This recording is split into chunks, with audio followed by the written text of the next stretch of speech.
Lately, I haven't been feeling spooky. So I decided to bring things you missed back from the dead. Woo, spooky! I've got my spooky set, the metaphoric porch light is on.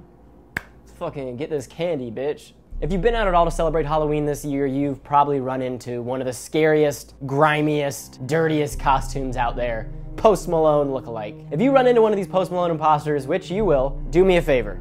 Complete their outfit. Hand them a cigarette, take a picture, and send it to my new Instagram account, Post Malone's of Halloween. There's one at every party. Now I know I look like I should be trick-or-treating, but I stayed in for Halloween this year, and I decided to watch a movie. The first movie I tried to watch was Leprechaun. I don't know why, but The Leprechaun is a movie about a 600-year-old leprechaun out for blood and out for his missing gold.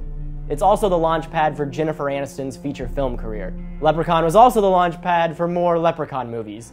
There's Leprechaun 2 and 3, there's Leprechaun 4 in space, and then there's Leprechaun 5 in the hood, and Leprechaun 6 back to the hood. I also find it weird that the Leprechaun went to space before he went to the hood. The hood, the final frontier. Would have made for a better Star Trek. Now, if you're looking for the Leprechaun on Netflix, it's not there. Oh, well, Vibbs, you probably saw it on there recently and it was just taken off. No, they took it off October of 2015. I've just been sitting on this for the last 3 years wanting to watch it. And when I finally got around to it, gone from my mental queue. This is my fault for not letting you know you missed it. But it's also your fault for not paying attention to the important things. You guys are too worried about them taking The Office off Netflix or your mom's Facebook account being sold, and you forgot about the important things, the Leprechaun franchise. So I had to settle for House on Haunted Hill, or Haunting on Hill House. It's a tongue twister and it's confusing. Triple H is a solid show. It's kind of like Scary Stories to Tell in the Dark, which was the spookiest book as a kid.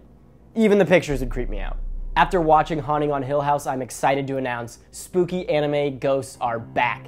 I haven't seen kids this spooky since The Grudge and The Ring. Warning, if you do watch this, you can't be on your phone. It's filled with tons of hidden ghosts, and the flashbacks can get confusing if you're not paying attention. It's not like The Office. You can't just zone out and then whenever the music plays, you're back in like Pavlov's dog. Bottom line, if you're looking for a solid show on Netflix with some scares and a good story, Haunting of Hill House, 8 out of 10 emoji pumpkins. That's the scale we're gonna use. If you enjoy going to the movies and a standard slasher flick is what it takes you to get in the Halloween spirit, Halloween is in theaters right now.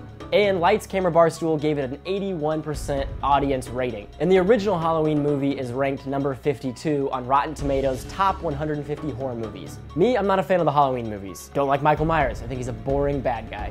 His geriatric walking pace aside, you can't be the scariest person in Hollywood when, for like 10 years, the funniest guy in Hollywood had your name. Wayne's World, Austin Powers.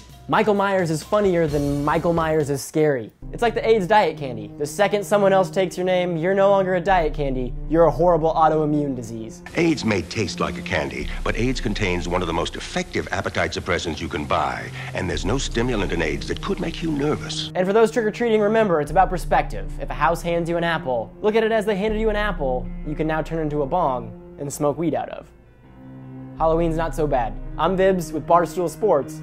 Have a happy Halloween.